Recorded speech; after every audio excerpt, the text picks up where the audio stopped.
அதுபோல பள்ளி கல்வித்துறை திவாலாயிட்டு. அது தொடர்ந்து ஏசர் ரிப்போர்ட், பல ரிப்போர்ட் நம்ம பேசுறோம், பேசிக்கிட்டே இருக்கோம். இன்னைக்கு தமிழ்நாட்டில் தமிழ் மொழியை விட ஆங்கில மொழி எடுத்து படிக்கிறவங்க அதிகமாக இருக்கிறாங்க. 27% குறைஞ்சிருக்கிறாங்க. கடந்த 5 ஆண்டுகளில் மட்டும் தமிழ் வழி மீடியமும் ஆங்கில வழி மீடியம் பார்த்தீங்கன்னா தமிழ் வழி மீடியம் 27% குறைஞ்சிருக்கிறாங்க. அதாவது மீடியம் எடுத்து படிக்கிறவங்க.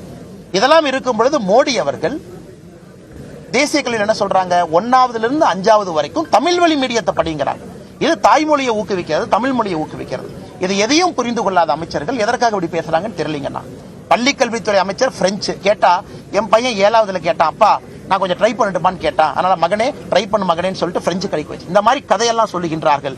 ஆனா அரசு பள்ளியில படிக்கக்கூடிய மாணவ செல்வங்கள், அப்பா நான் 3வது மொழியை ட்ரை பண்ணட்டுமான்னு அந்த குழந்தை அப்பாட்ட கேட்பாங்களே. அங்க அரசு பள்ளியில வாய்ப்பு இல்லைன்னு தான் நாங்க சண்டை போட்டுட்டு இருக்கோம். இதை எதற்காக பள்ளி கல்வித்துறை அமைச்சராக இருக்கட்டும், அண்ணன் பிடிஆர் அவர்களாக இருக்கட்டும், இதை எதற்காக பார்க்க மறுக்கின்றார்கள்?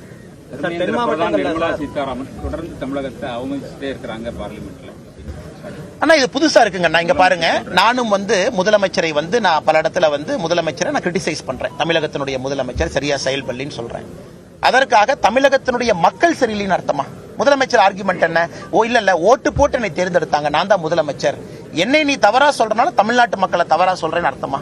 இன்னைக்கு பாராளுமன்றத்தில் தர்மேந்திர பிரதான் அவர்கள் அங்க இருக்கக்கூடிய எம்பிக்கள் எப்படி பொய் சொல்றாங்க, எப்படி எம்பிக்கள் தவறா வழி நடத்துறாங்க, PM ஸ்ரீ பள்ளிக்கூடத்திற்கு தமிழக அரசு MOU பண்றதுக்கு ரெடியா இருந்தாங்க, எப்படி அதை மாத்தி பேசுறாங்க, இதைத்தான் சொன்னாரோ தவிர தமிழக எம்பிக்கள் பொய் சொல்றாங்க. தமிழக எம்பிக்கள் நாகரிகமா நடந்துக்கல, குறிப்பாக திராவிட முன்னேற்ற கழக எம்பிக்கள். அதை அப்படியே மாத்தி கனிமொழி அக்கா என்ன சொல்றாங்க, மக்கள் ஓட்டு போட்டு நாங்க தேர்ந்தெடுக்கப்பட்டோம், அதனால எங்களை அவமானப்படுத்துறது மக்கள் அவமானப்படுத்துறது. ஏங்க நீங்க எம்பிக்களா இருக்கும்போது திகார் ஜெயில் போறீங்க, நீங்க பல குற்றச்சாட்டுகள் உங்க மேல இருக்கு, ED கேஸ் இருக்கு, இந்த மாதிரி பல பிரச்சனைகள் இருக்கு. ஒரு எம்பியாக இருக்கும் பொழுதே கொலை கேஸுக்கு அரெஸ்ட் ஆனாரு. இந்த பகுதியில் ஒரு MP மேல குற்றச்சாட்டு இருக்கு. நான் சொல்றது எல்லாம் திராவிட முன்னேற்ற கழகம் ஆட்சிக்கு வந்த பிறகு MP மேல இருக்கக்கூடிய குற்றச்சாட்டு சொல்றேன். அப்ப கடலூர் MP சிறைக்கு போறாரு, அவர் மேல மர்டர் கேஸ் இருக்குன்னா மக்கள் மீது நாம் குற்றம் சுமத்துறோமா? எனக்கு இந்த லாஜிக்கே புரியலீங்கன்னா. நிர்மலா சீதாராமன் அவங்க என்ன சொல்றாங்க, தரவுகள் அடிப்படையில் தமிழகத்துல பள்ளி கல்வித்துறையினுடைய திறன் குறைஞ்சிருக்கு. அதை மினிஸ்டர் என்ன சொல்லணும், இல்ல திறன் பாருங்க, திறன் மேம்பட்டு இருக்கு, இந்த டேட்டாவை பாருங்க, இதுதானே சொல்லணும். அவர்கள் டேட்டாவை வச்சு புள்ளி விவரத்தோடு நிதித்துறை அமைச்சர் பேசுறாங்க. தமிழகத்தினுடைய கற்றல் அறிவு குறைஞ்சிருக்கு, குறிப்பாக 8ஆம் கிளாஸ் வரைக்கும். அதனால இதை திருப்பி திருப்பி திருப்பி திருப்பி பேசாது என்ன அர்த்தங்கன்னா, எதையோ மறைக்க முயற்சிக்கிறாங்க. எதற்காக பாராளுமன்ற கூட்டத்தொடர்ல திமுக எக்ஸ்ட்ரா பெர்ஃபார்மன்ஸ், ஓவர் பெர்ஃபார்மன்ஸ் எதுக்கு நான் பண்றாங்க? அவங்க ஓவர் பெர்ஃபார்மன்ஸா இல்லையா? அவங்க வாங்கின காசுக்கு மேல நடிக்கிற மாதிரி இருக்கு. அது எதுக்கு? இந்த லிக்கர் ஸ்கேம் வெளியே வந்துடக்கூடாது, இதை பத்தி பத்திரிகை நண்பர்கள் கேள்வியே கேட்டக்கூடாது, லிக்கர் ஸ்கேமுக்குள்ளேயே சப்ஜெக்டை கொண்டு வராம சம்பந்தம் இல்லாம சத்தலாம். திமுக எம்பிக்கள் இந்த பாராளுமன்ற கூட்டத்தொடர்ல ஓவர் பெர்ஃபார்மன்ஸ் பண்ணிட்டு இருக்காங்க. அது தமிழக மக்களும் கண்டுபிடிச்சிட்டாங்க. சம்பந்தமே இல்லாம பொய் சொல்றாங்க. தர்மேந்திர பிரதான் அவர்கள் மீது பொய் குற்றச்சாட்டு வைக்கிறாங்க. அம்மா நிர்மலா சீதாராமன் அம்மாவின் மீது பொய் குற்றச்சாட்டு வைக்கிறாங்க. பாஜக ஒவ்வொரு நடவடிக்கையும் கூட்டாட்சி தத்துவத்துக்கு விளக்குவதாக இருக்கும் சொல்லி கனிமொழி சொல்றாங்க. மொழி சொல்லுங்க. சாரி, பாஜக ஒவ்வொரு நடவடிக்கையும் ஒவ்வொரு அழுத்தமே கூட்டாட்சிக்கு விளக்குவதாகவே இருக்குது, கூட்டாட்சி தத்துவத்துக்கு எதிராக இருக்குன்னு சொல்லி கனிமொழி சொல்றாங்க. ஆனா நேற்று தர்மேந்திர பிரதான் அவர்கள் பேசும்பொழுது சொன்னாங்க, என்னுடைய தங்கை கனிமொழி அவர்களுக்கு தெரியும், என்னுடைய அதிகாரப்பூர்வமான அமைச்சர் அறைக்கு கனிமொழி அவர்கள் இந்த மும்மொழி கொள்கையை பற்றி, தேசிய கல்வியை பற்றி என்கிட்ட பேசிட்டு போனாங்க. அன்பில் மகேஷ் பொய்யாமொழி அவர்கள் கனிமொழி.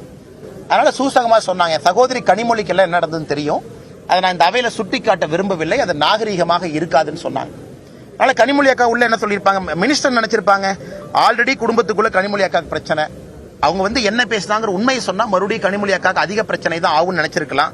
அதனால தான் அவர் சூசகமாக கனிமொழி அக்கா என்னுடைய அறைக்கு என்ன பேசிட்டு போனாங்க PM ஸ்ரீ பள்ளிக்கூடத்தை பத்தி நான் சொல்ல விரும்பல. அதனால கனிமொழி அக்காவை பொறுத்தவரை நல்லா புரிஞ்சுக்கணும், கனிமொழி அக்காவுடைய மகன் சிங்கப்பூர் சிட்டிசன்.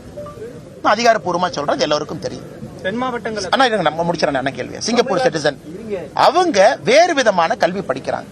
கனிமொழி அக்கா அவர்கள் எந்த நியாயத்துல அரசு பள்ளி குழந்தைகள் இப்படித்தான் படிக்க வேண்டும் என்று தீர்மானிக்கிறது அக்காவுக்கு என்ன உரிமைன்னு நான் கேட்கிறேன். அரசு பள்ளி மாணவ செல்வங்களுக்கு 3 மொழி கொடுப்போம், அவங்க எடுத்து படிக்க போறாங்க. கையெழுத்து இயக்கம் 10 லட்சம் தாண்டி இத்தனை பேர் கையெழுத்து போடுறாங்க. தமிழக மக்கள் குரல் ஒரு பக்கம் இருக்கு. உங்க மகனுக்கு ஒரு நியாயம், ஃபாரின் சிட்டிசனா இருக்காரு, ஃபாரின் எஜுகேஷன் கிடைக்குது. ஏழை குழந்தைகளுக்கு ஒரு நியாயம்னா எப்படி ஏத்துக்குவாங்க? இரண்டாவது, கனிமொழி அக்கா இன்னொரு விஷயத்தை புரிஞ்சுக்கணும். கூட்டாட்சி தத்துவத்துக்கு உதாரணம் என்னன்னா, கலைஞர் கருணாநிதி ஐயா வீட்டில் ரைடு நடக்குது, இன்கம் டாக்ஸ் ரைடு. இன்னொரு புளோர்ல காங்கிரஸ்காரங்க எலெக்ஷனை பத்தி பேசுறாங்க. இதுதான் கூட்டாட்சி தத்துவமா? இல்லைன்னு அக்கா சொல்லட்டும். இன்கம் டாக்ஸ் ரைடு கலைஞர் ஐயாவுடைய வீட்டுல, மீனிங் அவங்களுடைய குடும்பத்துல நடக்கும் பொழுது தமிழ்நாட்டில் எலெக்ஷன் எப்படி நடக்கணும், எவ்வளவு சீட்டு கொடுப்பீங்கன்னு பேரா ரெண்டு பேசலையா? இது கூட்டாட்சி இல்லையா? இன்னைக்கு நீங்க காங்கிரஸோடு இருக்கீங்க, அதே காங்கிரஸோடு நீங்க இருக்கிறீங்க, அதே காங்கிரஸோடு இருக்கிறீங்க. காங்கிரஸ் எப்படி உங்களை நசுக்கி பிழிஞ்சதுன்னு தெரியாதா? எப்படி உங்கள் மேல 356 பயன்படுத்தி ஆட்சியிலிருந்து டிஸ்மிஸ் பண்ணாங்கன்னு தெரியாதா? நாங்க 11 ஆண்டுகள் ஆட்சியில் இருக்கோம். தமிழகத்தில் இருக்கக்கூடிய திராவிட முன்னேற்ற கழக ஆட்சியை 356 பயன்படுத்தி இருக்கமா? இல்லை. இன்னைக்கு அதே காங்கிரஸோட, அதுதான் கூட்டாட்சி தத்துவத்திற்கு எதிரி. 356 பயன்படுத்திய காங்கிரஸோடு இருக்கிறீங்க. உங்க குறவளைய நசுக்கி மிரட்டின காங்கிரஸோடு இருக்கிறீங்க.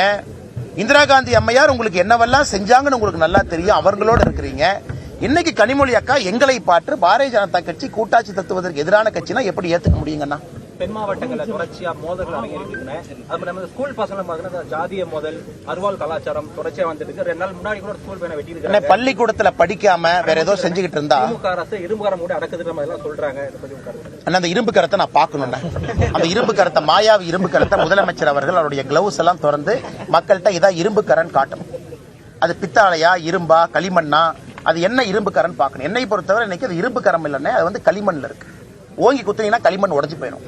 களிமண் கரத்தை வைத்துக் கொண்டு மாண்புமிகு முதலமைச்சர் ஐயா அவர்கள் இரும்பு கரம் என்று பொய் சொல்லுகின்றார். இது முதல். இரண்டாவதுங்கண்ணா, பள்ளிக்கூடத்துல கற்றல் திறன் குறையுது நான் சொல்றேன் பாருங்கண்ணா. கற்றல் திறன் குறையுது, ஜாதிய வன்முறைகள் அதிகமாகுது. பாஜக மாநில தலைவர் அண்ணாமலை செய்தியாளர்கள் சந்திப்பில் பல்வேறு கருத்துக்களை கூறி வருகிறார். விவரங்களை பின்னர் பார்க்கலாம்.